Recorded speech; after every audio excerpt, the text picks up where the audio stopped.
नमस्कार दोस्तों, स्वागत है आपका अपने YouTube चैनल पर। दोस्तों, उम्मीद आप स्वस्थ होंगे, मस्त होंगे, अपनी पढ़ाई में व्यस्त होंगे। दोस्तों, जैसा कि आप लोगों को पता है, बिहार दरोगा का नया वैकेंसी आया हुआ है, जिसमें 1799 पोस्ट दिया गया है। इसका फॉर्म भरा जा रहा है।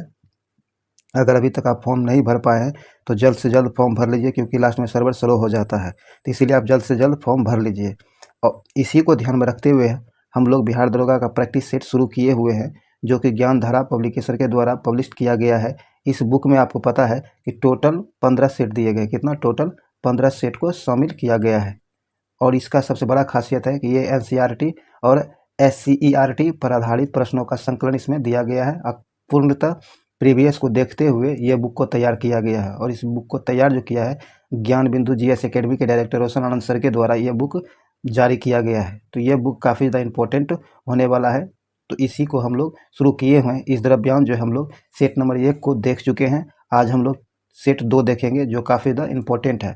तो ये सारा का सारा सीरीज इम्पोर्टेंट है, क्योंकि आपको पता है कि तैयारी का पता तभी चल पाएगा जब आप सेट लगाइएगा।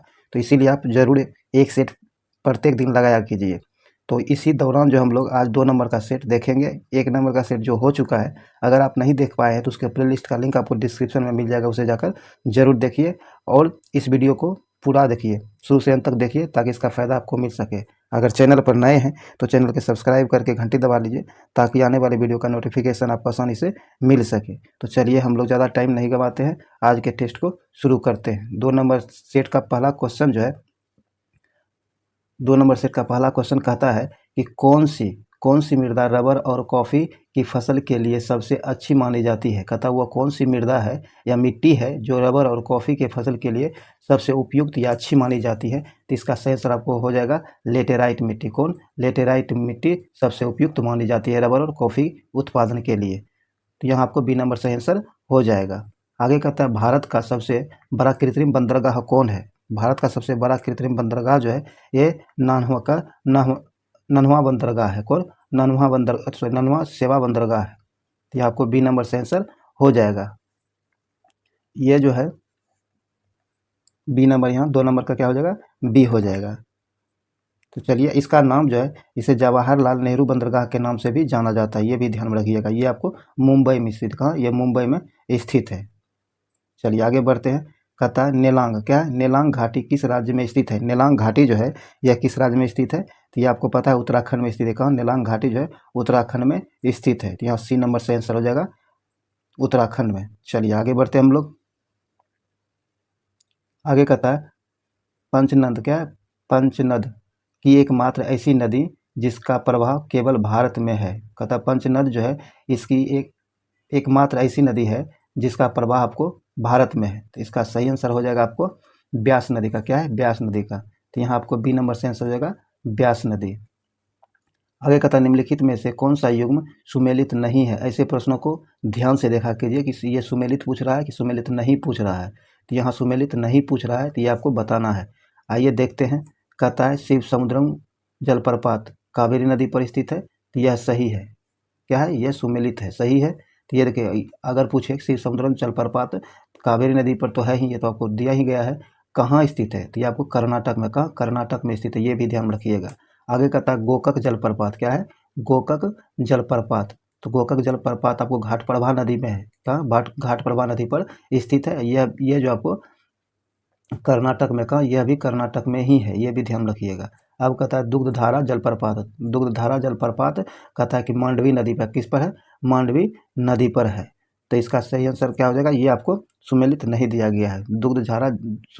दुग्धधारा जलप्रपात जो है, ये आपको मध्य प्रदेश में नर्मदा नदी पर, कहाँ? मध्य प्रदेश नर्मदा नदी पर है। यहाँ मांडवी नदी नहीं होगा, नर्मदा नदी मध्य प्रदेश में है। ये ध्यान रखिएगा।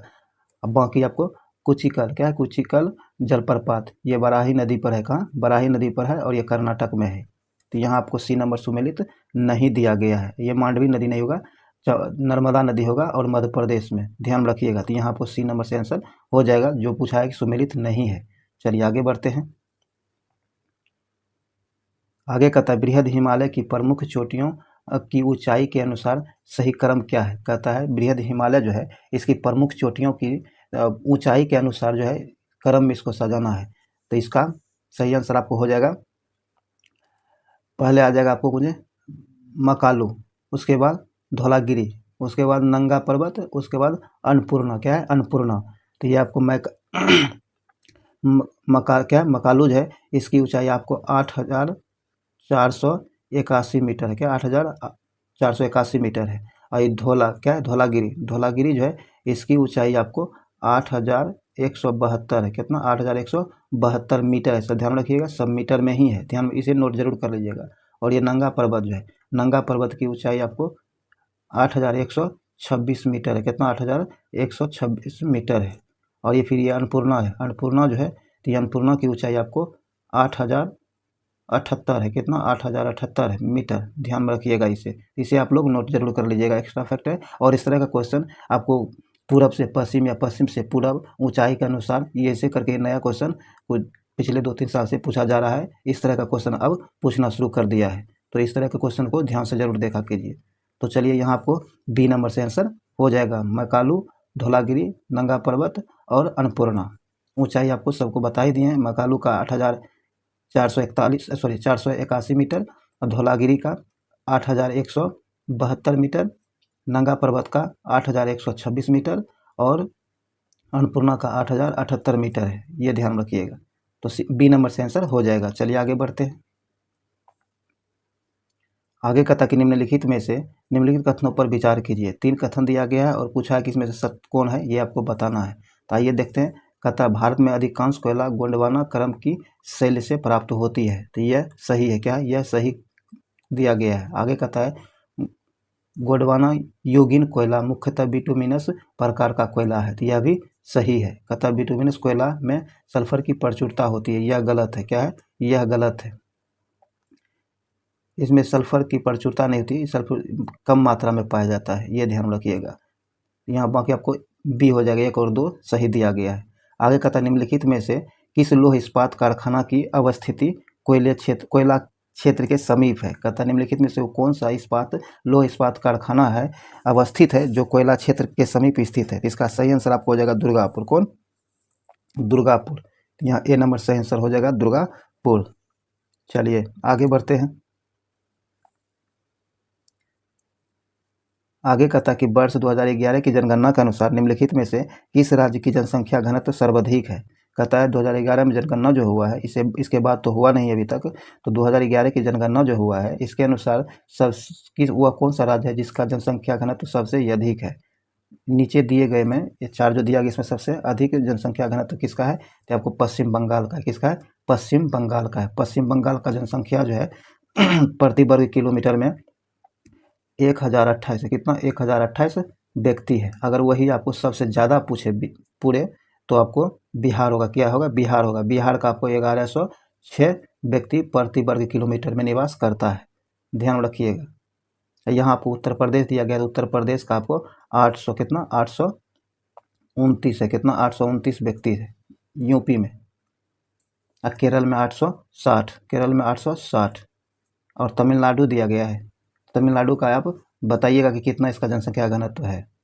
कुछ आप भी देख लीजिए, लेकिन यहाँ ध्यान रखिएगा, टोटल पूछेगा तो बिहार होगा 1,106 व्यक्ति प्रति वर्ग किलोमीटर में रह रहा है। लेकिन यहाँ सर आपको पश्चिम बंगाल होगा। दूसरे स्थान पर पश्चिम बंगाल ही जनसंख्या घनत्व में है, जिसकी जनसंख्या घनत्व 1,028 व्यक्ति प्रति वर्ग किलोमीटर है।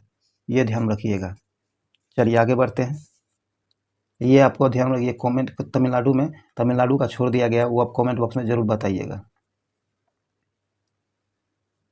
चलिए आगे बढ़ते हैं। कहता है सौरमंडल। क्या है? सौरमंडल में सर्वाधिक पलायन वेग वाला ग्रह है। कहता है सौरमंडल जो है, इसमें सर्वाधिक पलायन वेग वाला ग्रह कौन है। तो इसका सही आंसर हो जाएगा आपको बृहस्पति। क्या है? बृहस्पति। बृहस्पति का पलायन वेग सबसे अधिक है। क्या है? सबसे अधिक है।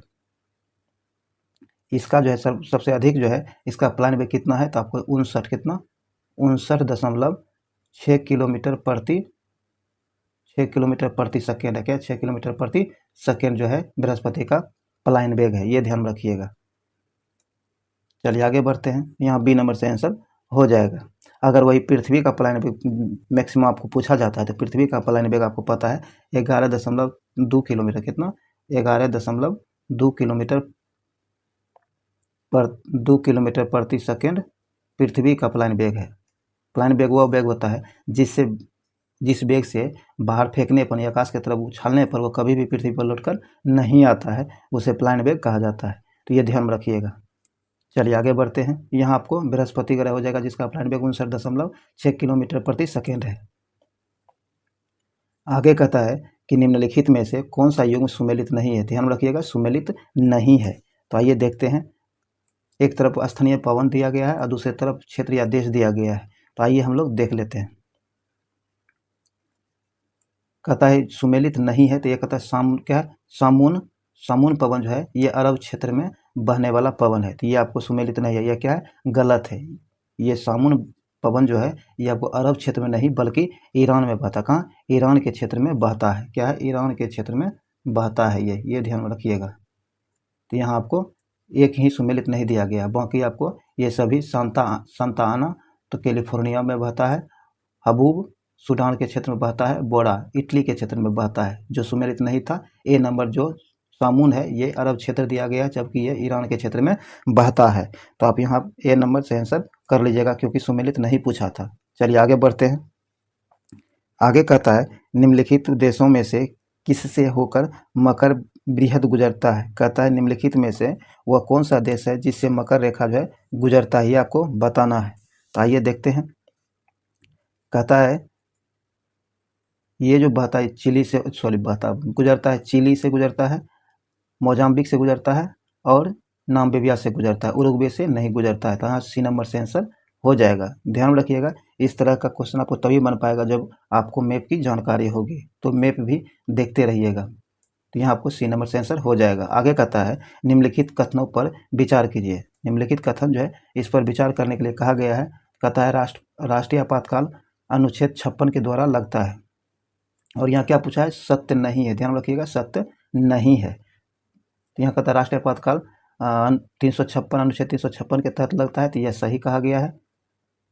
आगे कहता है राष्ट्रपति शासन अनुच्छेद 352 के द्वारा लगाया जाता है, तो यह भी सही है। वित्तीय आपात अनुच्छेद 360 यह गलत है। वित्तीय आपात 360 नहीं होगा, यह गलत दिया गया है। क्या है, यह गलत दिया गया है। यहाँ आपको सी नंबर हो जाएगा जो गलत है। केवल 3 जो है यहाँ गलत दिया गया है। चलिए आगे बढ़ते हैं।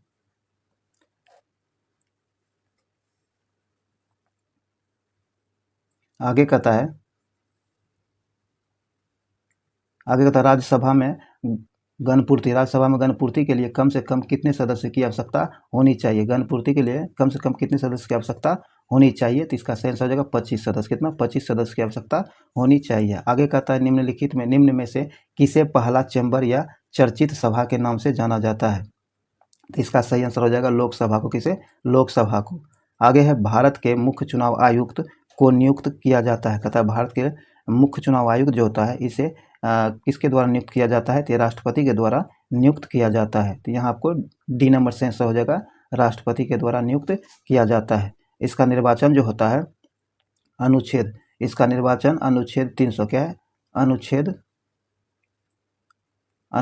300 क्या है, 324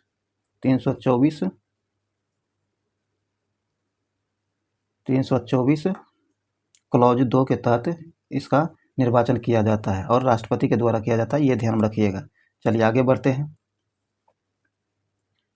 आगे कहता है निंदा प्रस्ताव लाया जा सकता है। कहता है निंदा प्रस्ताव जो है ये केवल लोकसभा में लाया जा सकता है। कहाँ, केवल लोकसभा में लाया जा सकता है। तो यहाँ बी नंबर से आंसर हो जाएगा। आगे कहता है संविधान के किस अनुच्छेद के तहत विधानसभा की विघटन करने की शक्ति राज्यपाल को दी गई है। कहता है संविधान का वो कौन से अनुच्छेद है जिसके तहत विधानसभा को विघटित करने की शक्ति जो है राष्ट्रपति को दी गई है। तो इसका सही आंसर हो जाएगा अनुच्छेद 174 के क्लॉज 2। अनुच्छेद 174 के क्लॉज 2 के तहत जो है यह अधिकार राज्यपाल को दिया गया है।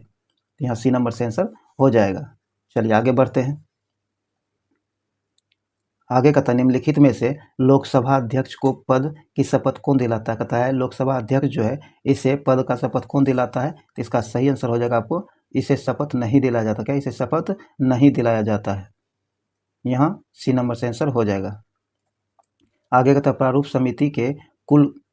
समिति के द्वारा कुल 141 बैठक कितने माह के अंदर की गई थी। तो इसका सही आंसर जो है हो जाएगा आपको 6 माह के अंदर। 141 से बैठक की गई थी प्रारूप समिति के द्वारा 6 माह के अंदर। आगे कहता है मूल संविधान का प्रारूप किसने तैयार किया था। कहता मूल संविधान जो है उसका प्रारूप जो है मूल अधिकारों का प्रारूप, क्या मूल अधिकारों का प्रारूप जो है किसने तैयार किया था।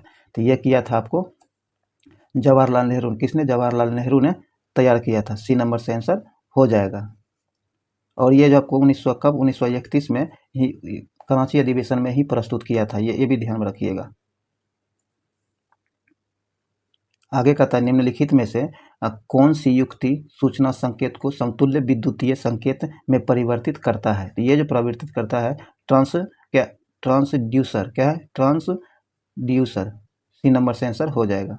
आगे कहता है फ़ारेनहाइट पैमाने पर तापमान 200 डिग्री फ़ारेनहाइट है तो इसका मान सेल्सियस पैमाने पर कितना होगा। तो इसका मान जो है सबसे पहले देख लीजिए कि आपको ये फ़ारेनहाइट पर दिया गया जिसका तापमान आपको 200 डिग्री फ़ारेनहाइट बताया गया है और इसका पूछ रहा है कि सेल्सियस पैमाने पर मान इसका कितना होगा। तो सेल्सियस पर इसका मान आपको 93.3 डिग्री सेल्सियस हो जाएगा। तो यहाँ आपको सी नंबर से आंसर हो जाएगा, ध्यान रखिएगा। और इस तरह का क्वेश्चन आपको एग्जाम में एक क्वेश्चन पूछे जाने की संभावना बहुत बढ़ी रहती है। लगभग एग्जाम में ये क्वेश्चन घुमा फिरा करके पूछ ही लिया जाता है, डाटा बदलता है पर क्वेश्चन का मोड यही रहता है। तो ये ध्यान में जरूर रखिएगा। आगे कहता है एक मंदिर में 100 वाट, क्या है? एक मंदिर में 100 वाट क्षमता वाले 5 बल्ब लगातार 20 घंटे तक जलाए जाते हैं तो संपूर्ण विद्युत खर्च होगी। तो इस कंडीशन में संपूर्ण विद्युत खर्च जो होगा आपको 10 यूनिट होगा। क्या होगा? 10 यूनिट होगा। तो यहाँ डी नंबर से आंसर हो जाएगा 10 यूनिट। इसे निकालने के लिए वाट होता क्या? तो वाट गुना घंटा बटे 1000। तो वाट आपको कितना है? 100 वाट है। तो यहाँ 100 आप रख दीजिएगा। बाकी कितना है आपको? 20 घंटा जलता है तो 20 बटे 1000। आप इससे सॉल्यूशन कीजिएगा, आपको क्या निकल जाएगा? 10 यूनिट निकल जाएगा। क्या? 10 यूनिट निकल जाएगा। चलिए आगे बढ़ते हैं। तो यहाँ ये बल्ब निकल जाएगा। तो बल्ब पहले यूनिट निकल, आपको ये कि बल्ब का यूनिट निकल गया है और कितना बल्ब जल रहा है तो 5। यहाँ देखिएगा 5 बल्ब जल रहा है। तो 5 बल्ब जल रहा है तो 2 गुना 2 निकलेगा, 2 यूनिट निकलेगा। तो 2 यूनिट निकलेगा तो एक बल्ब 2 यूनिट खर्च कर रहा है।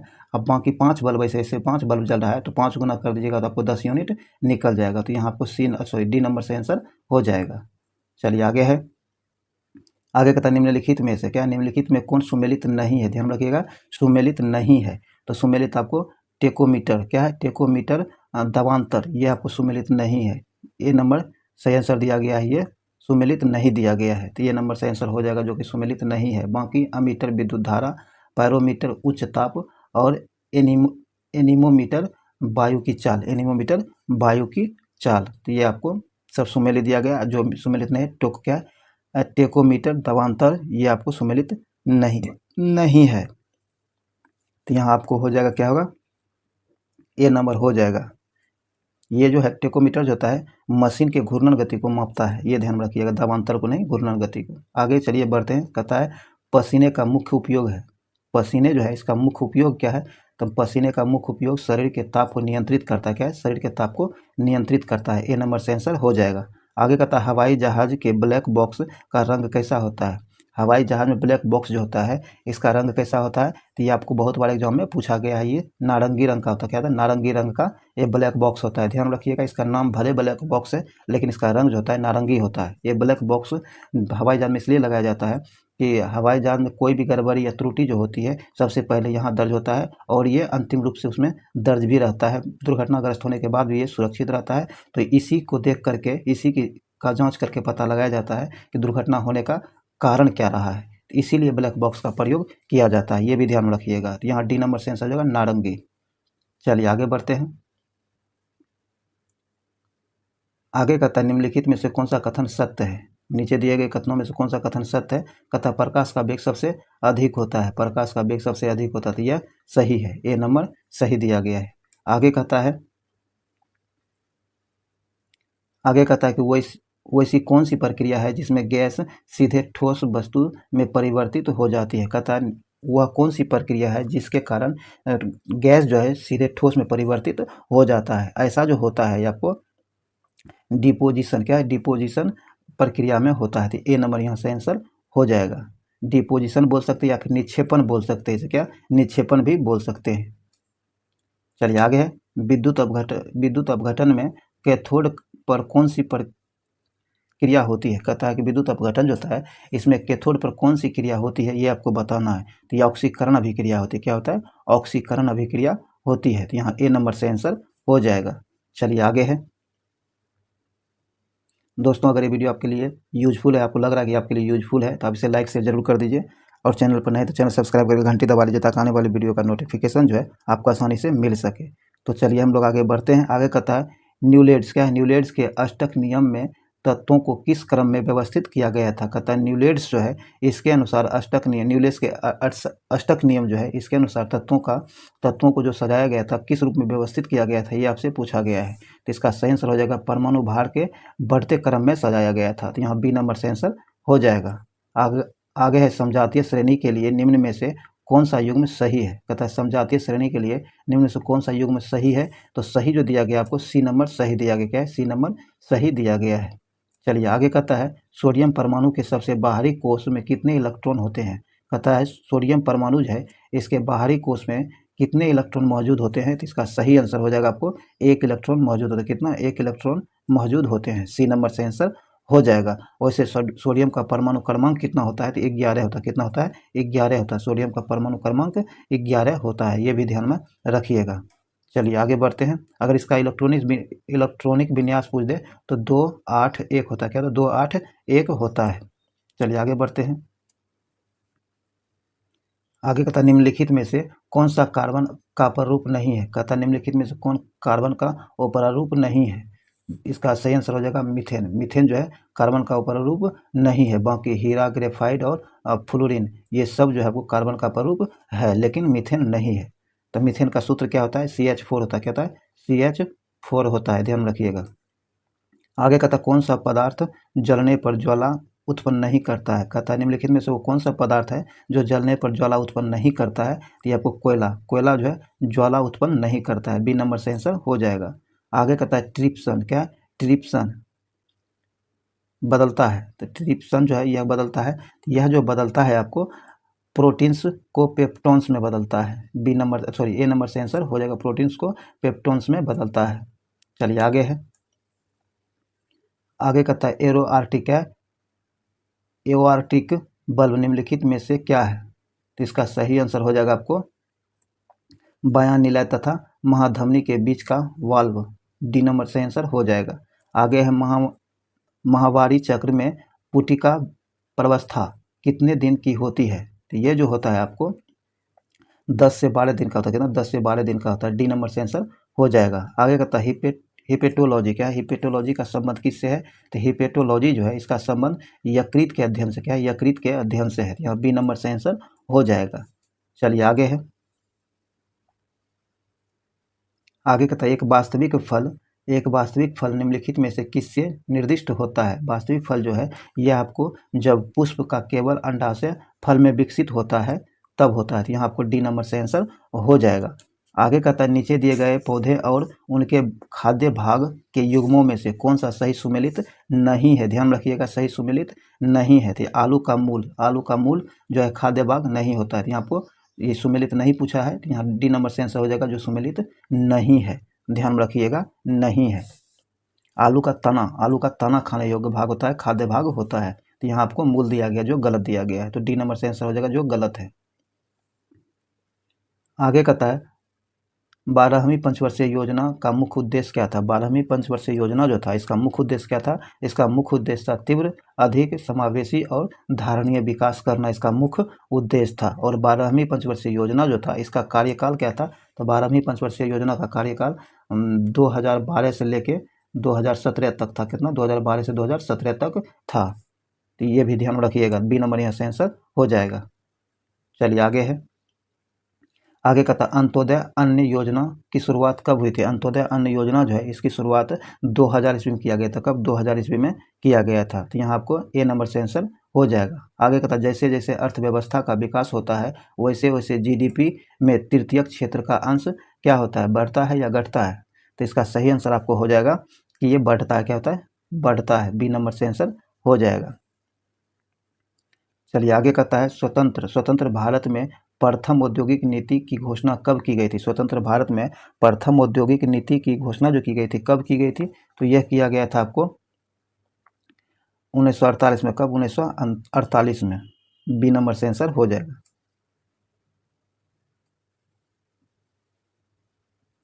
आगे कहता है वस्तुओं और सेवाओं के उत्पादन के लिए निम्नलिखित में से कौन सा कारक आवश्यक है। तो इसके लिए आवश्यक जो आवश्यक कारक है भूमि, श्रम और भौतिक पूंजी, सभी जो है इसमें उपयोगी है। तो यहाँ आपको डी नंबर से हो जाएगा सभी। आगे कहता है भारतीय आयात निर्यात बैंक की स्थापना कब की गई। भारतीय आयात निर्यात बैंक जो है इसकी स्थापना कब की गई है, तो इसकी स्थापना की गई आपको 1982 में। कब? 1982 में इसकी स्थापना किया गया है, ध्यान रखिएगा 1982 में। चलिए आगे बढ़ते हैं। आगे कहता है भारत का प्रथम महिला लोकसभा के महासचिव कौन है। भारत की प्रथम महिला लोकसभा के महासचिव कौन है, तो इसका सही आंसर हो जाएगा आपको स्नेहलता श्रीवास्तव। कौन है? स्नेहलता श्रीवास्तव। बी नंबर से आंसर हो जाएगा। चलिए आगे बढ़ते हैं। आगे कहता है प्रत्येक वर्ष मेघालय की स्थापना दिवस कब मनाया जाता है। कहता है मेघालय राज्य जो है अपना स्थापना दिवस प्रत्येक वर्ष कब मनाता है, तो इसका सही आंसर हो जाएगा आपको 21 जनवरी को मनाता है। कब? 21 जनवरी को मेघालय अपना स्थापना दिवस मनाता है।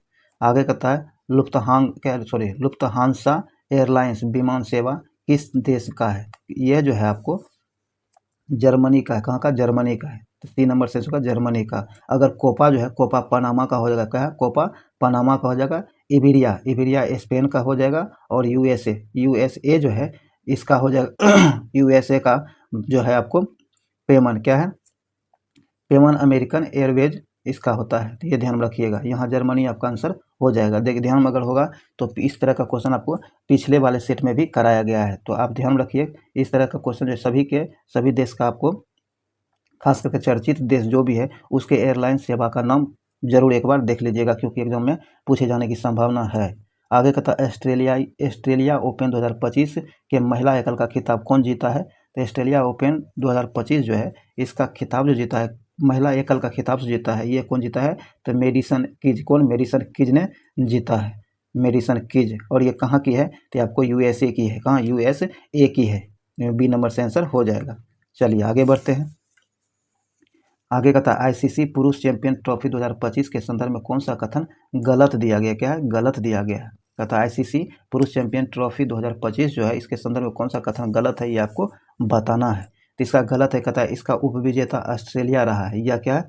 गलत है। इसका उपविजेता ऑस्ट्रेलिया नहीं रहा। क्या? ऑस्ट्रेलिया नहीं रहा है, बल्कि भारत विजेता रहा है। कौन? भारत विजेता रहा है। और ऑस्ट्रेलिया ने न्यूजीलैंड को हराया। किसे? न्यूजीलैंड को हराया है, ये ध्यान रखिएगा। तो यहाँ बी नंबर सही आंसर हो जाएगा, जो गलत है।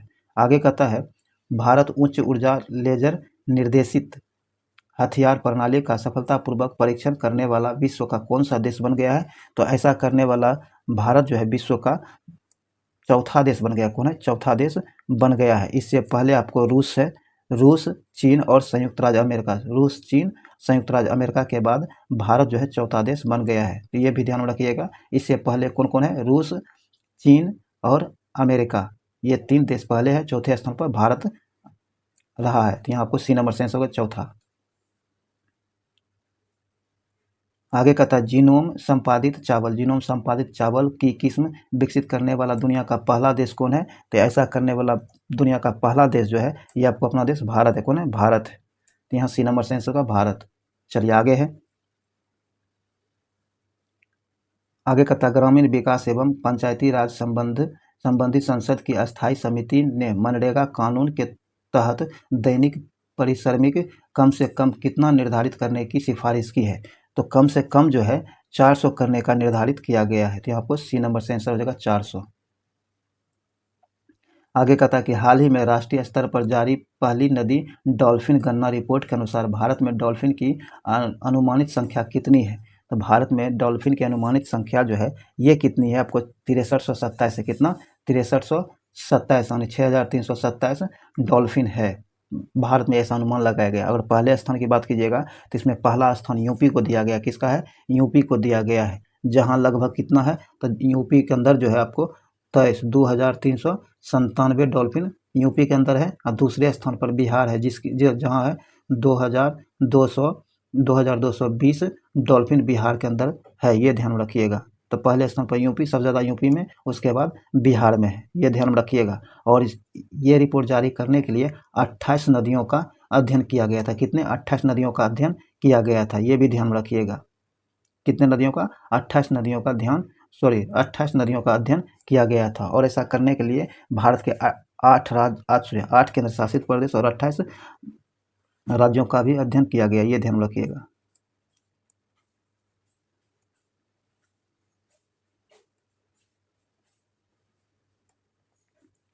निम्नलिखित में से किस राज्य का माधवी राष्ट्रीय उद्यान भारत का 58वां बाघ अभ्यारण्य घोषित किया गया है? 58वां बाघ अभ्यारण्य मध्य प्रदेश। डी नंबर से आंसर हो जाएगा। हाल ही में भारत के किस मंदिर को स्वॉर्ड ऑफ ऑनर से सम्मानित किया गया है? भारत का वो कौन सा मंदिर है जिसे स्वॉर्ड ऑफ ऑनर से सम्मानित किया गया है? तो ये अयोध्या राम मंदिर, सी नंबर से आंसर हो जाएगा। हाल ही में चर्चा में रही स्वदेशी दर्शन योजना का प्रारंभ किस वर्ष किया गया है? स्वदेश दर्शन योजना का प्रारंभ जो हुआ है, यह हुआ है आपको 2015 में। कब? 2015 में हुआ है। जनता की कहानी मेरी आत्मकथा पुस्तक निम्नलिखित में से किसकी आत्मकथा है? तो यह जो है आपको बंडारू दत्तात्रेय का आत्मकथा है, या डी नंबर से आंसर हो जाएगा। निम्नलिखित में से किन्हें राजगीर खेल विश्वविद्यालय के पहले कुलपति के रूप में नियुक्त किया गया है? राजगीर खेल विश्वविद्यालय का पहले कुलपति के रूप में किसे नियुक्त किया गया है? तो ये किया गया है शिशिर सिन्हा को किया गया है। डी नंबर से आंसर होगा शिशिर सिन्हा को। हाल ही में उत्तराखंड उच्च न्यायालय की पहली महिला मुख्य न्यायाधीश किसे नियुक्त किया गया है? उत्तराखंड उच्च न्यायालय की पहली महिला मुख्य न्यायाधीश के रूप में जो नियुक्त किया गया, ये किया गया ऋतु बाहरी को। किसे? ऋतु बाहरी को। निम्नलिखित में से किस संस्था द्वारा कृत्रिम बुद्धिमत्ता AI तैयार सूचकांक जारी किया गया है? तो ये जो तैयार किया गया अंतर्राष्ट्रीय मुद्रा कोष के द्वारा। किसके द्वारा? अंतर्राष्ट्रीय मुद्रा कोष के द्वारा जारी किया गया है। बी नंबर से अंतर्राष्ट्रीय मुद्रा कोष। आगे, हाल ही में एक देश एक धड़कन पहल की शुरुआत निम्नलिखित में से किसके द्वारा की गई है? तो यह जो किया गया है, ये किया गया संस्कृति मंत्रालय के द्वारा। किसके द्वारा? संस्कृति मंत्रालय के द्वारा। आगे, निम्नलिखित में से किस देश के साथ भारत मेरकोस व्यापार समझौता को विस्तार देने की घोषणा की है? इसका सही आंसर हो जाएगा आपको अर्जेंटीना के साथ। किसके साथ? अर्जेंटीना के साथ।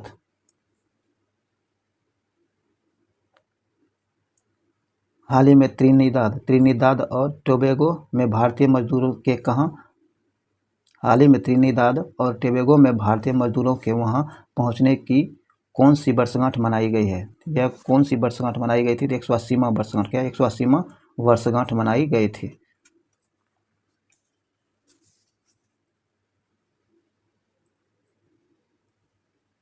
आगे कहता है, हाल ही में तेलंगाना सरकार द्वारा महिला शिक्षक दिवस की स्थिति को मनाए जाने की घोषणा की गई है। यह जो 3 जनवरी को, कब? 3 जनवरी को तेलंगाना सरकार के द्वारा महिला शिक्षक दिवस के रूप में मनाए जाने की घोषणा की गई है। मई 2025 में केंद्रीय आयुर्वेदीय विज्ञान अनुसंधान परिषद ने किन आयुर्वेदिक पांडुलिपि को पुनर्जीवित किया है? पुनर्जीवित जो किया है, ये किया है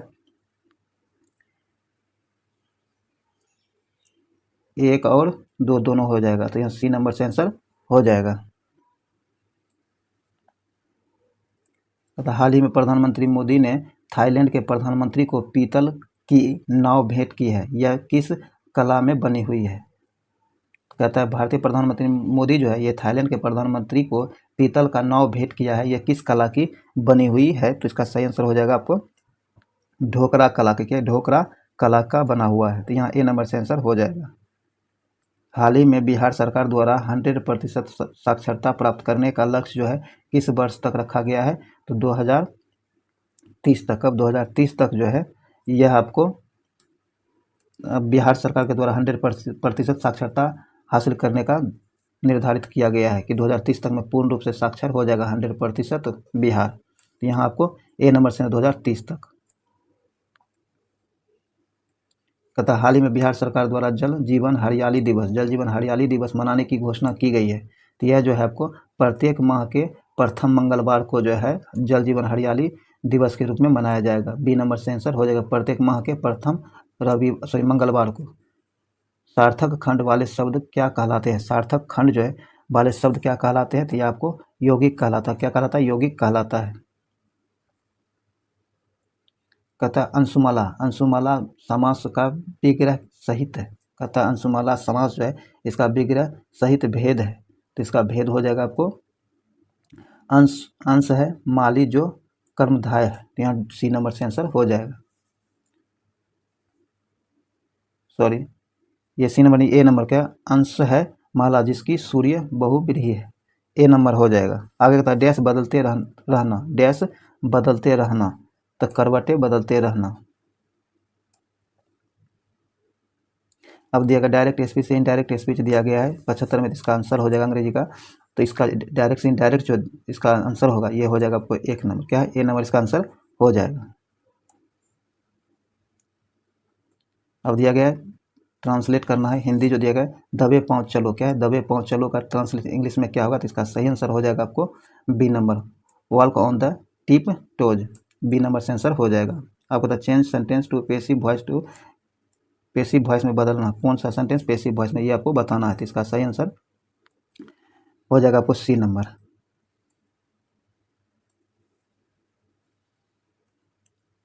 आगे का था सूची एक जिसमें राजा है, दूसरा सूची राज्य है।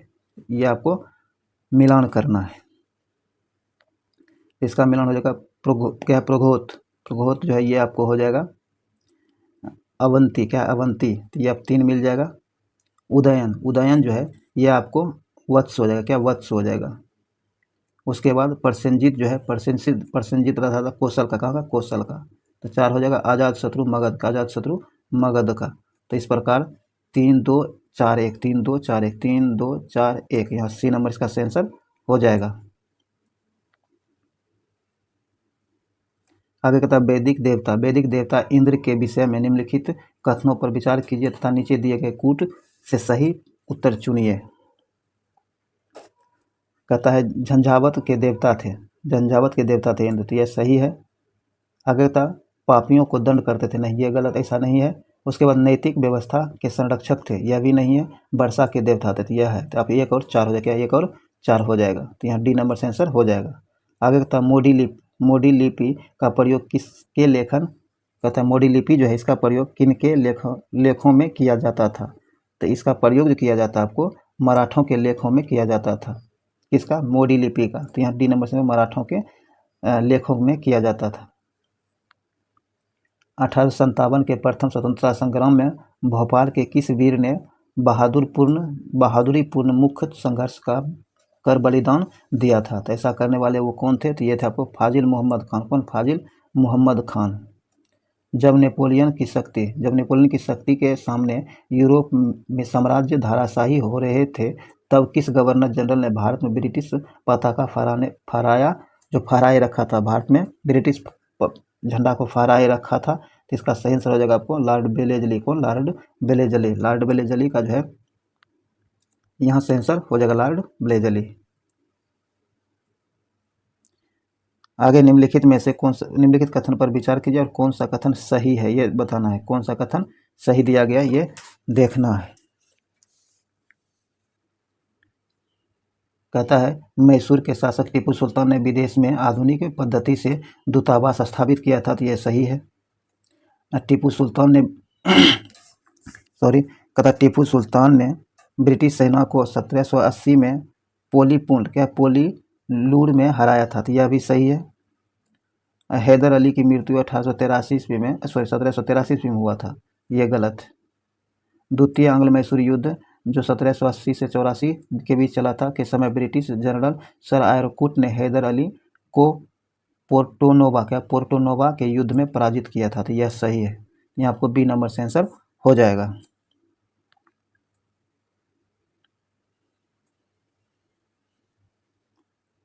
कहता जवाहर नेहरू ने किस वार्षिक अधिवेशन में समाजवाद को भारत की समस्याओं को हल करने की कुंजी बताया है? तो यह जो बताया है आपको लखनऊ अधिवेशन में, किसने? लखनऊ अधिवेशन में बताया था। तो डी नंबर हो जाएगा लखनऊ अधिवेशन में। कांग्रेसी नेताओं द्वारा मॉन्टेग्यू चेम्सफोर्ड रिपोर्ट की निंदा करने पर कई नरमपंथियों ने पार्टी को छोड़कर निम्न में से कौन सी पार्टी का गठन कर लिया था? तो ये जो गठन किया था आपको इंडियन लिबरल फेडरेशन, क्या इंडियन लिबरल फेडरेशन पार्टी का गठन कर लिया था। तो डी नंबर से आंसर हो जाएगा। निम्न में से कौन सी प्रार्थना समाज की मांग थी? कहता प्रार्थना समाज जो है इसकी निम्नलिखित में से कौन सी मांग थी? तो इसकी जो मांग थी आप तो इनमें से ये सभी था, क्या था? अस्पृश्यता की समाप्ति, विधवा पुनर्विवाह और स्त्री शिक्षा, ये सभी मांग जो है प्रार्थना समाज के द्वारा रखा गया था। तो यहाँ डी नंबर होगा इनमें से सभी। आगे कहता इनमें से कौन सा देश त्रिदेशीय संधि का सदस्य नहीं है था? कहता है वो कौन सा देश है, नीचे दिए गए देशों में से कौन सा देश है जो त्रिदेशीय संधि का सदस्य नहीं था? तो जो नहीं था ये था आपको इटली। इटली जो है त्रिदेशीय संधि का सदस्य नहीं है इटली। आगे कहता गुलामों का युद्ध, क्या गुलामों का युद्ध कहाँ हुआ था? गुलामों का युद्ध जो हुआ था ये आपको गुलामों का युद्ध जो हुआ था ये कहाँ हुआ था? ये आपको इंग्लैंड में, कहाँ? इंग्लैंड में हुआ था। और ये कब हुआ था? 1455। कब? 1455 से 1485 ईस्वी तक हुआ था। आगे कहता बोस्टन की चाय पार्टी की घटना किससे संबंधित है? बोस्टन की चाय पार्टी जो है इसका संबंध किससे है? तो इसका संबंध आपको अमेरिकी क्रांति से, किससे? अमेरिकी क्रांति से। डी नंबर होगा अमेरिकी क्रांति से।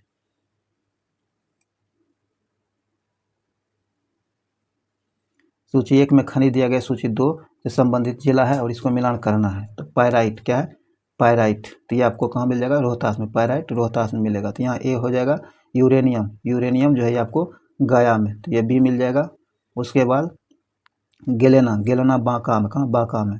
और एबेस्टस ये मुंगेर मिल जाएगा। तो इस प्रकार एक ए बी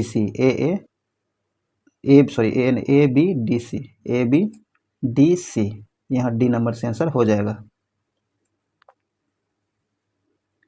आगे कहता बिहार में 1857 की क्रांति की शुरुआत कब हुई थी? बिहार में 1857 की क्रांति जो हुआ था ये 12 जून 1857 को हुआ था। कब? 12 जून 1857 को इसकी शुरुआत हुआ था बिहार के अंदर। तो यहाँ डी नंबर से आंसर हो जाएगा। आगे कहता है बिहार के उस क्रांतिकारी का नाम बताइए जिसने सितंबर 1928 में हिंदुस्तान सोशलिस्ट रिपब्लिक आर्मी की बैठक में भाग लिया था। बिहार के उस क्रांतिकारी का नाम क्या है जिसने सितंबर 1928 में गठित हिंदुस्तान सोशलिस्ट रिपब्लिक आर्मी जो है इसकी बैठक में भाग लिया था? तो ये भाग जो लिया गया था फणींद्रनाथ घोष के द्वारा भाग लिया गया था। यहाँ ए नंबर से आंसर हो जाएगा। आगे मैथ दिया गया है, देख लीजिए। इसका आंसर हम बता देते हैं, आप इसे सॉल्व जरूर कर लीजिएगा। कहता 45 बच्चों की औसत आयु, इसका सही 93 जो है 93 का आंसर आपको हो जाएगा डी नंबर। 37 वर्ष मैथ है, इसका आंसर ले लीजिए, आप लोग बना लीजिएगा। ये श्रृंखला जो दिया गया 94 का ये रीजनिंग है, तो इसका आंसर आपको बी हो जाएगा। क्या होगा? बी होगा।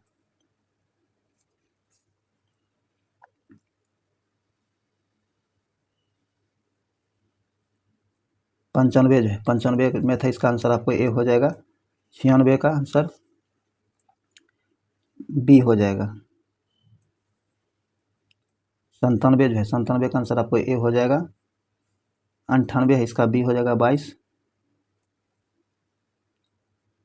कहता निम्नलिखित में से कौन सा युग्म बेमेल है? विषम को छांटना है, यह रीजनिंग है। तो इसमें बेमेल जो है ये आपको दूध से दे, ये आपको बेमेल दिया गया है। बाकी 100 का आंसर आपको सी हो जाएगा। क्या होगा? सी होगा। तो ये जो था आपको 2 नंबर सेट का 100 क्वेश्चन पूरा का पूरा करा दिया गया। उम्मीद है ये वीडियो आपके लिए यूजफुल रहा होगा। अगर आपको लग रहा है कि ये वीडियो आपके लिए यूजफुल है तो इसे लाइक शेयर कर दीजिए और चैनल पर नहीं तो चैनल सब्सक्राइब करके घंटे जरूर दबा लीजिए ताकि आने वाले वीडियो का नोटिफिकेशन आपको आसानी से मिल सके। तो चलिए इस वीडियो को ही समाप्त करते हैं, मिलते हैं अगली वीडियो में, तब तक के लिए जय हिंद।